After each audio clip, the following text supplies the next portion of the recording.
నువ్వుల టమాటా పచ్చడి కోసం ఫస్ట్ కొన్ని మెంతులు, కొంచెం వేడయ్యాక కొంచెం జీలకర్ర,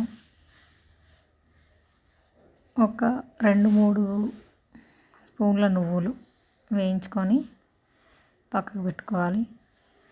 అదే గిన్నెలో ఒక 7-8 పచ్చిమిర్చి కడిగి ఇలా కొంచెం ఆయిల్ వేసి వేయించుకోవాలి. వేగాకి పక్కన పెట్టుకొని ఇప్పుడు టమాటా తీసుకొని వాటిని కట్ చేసుకొని కొంచెం ఆయిల్ వేసి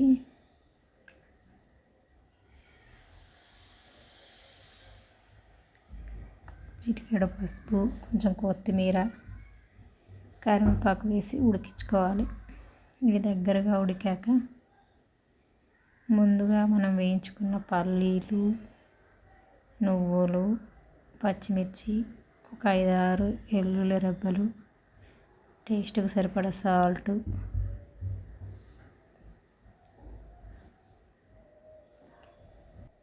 వేసుకొని అవి చల్లారేలోపు మనం పోపు పెట్టుకుందాము.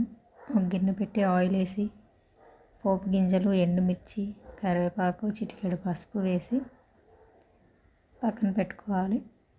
ఇప్పుడు ఇవి చల్లారిపోయాక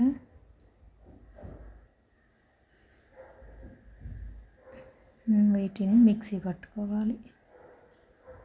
అంతే, టేస్టీ టమాటా పచ్చడి రెడీ.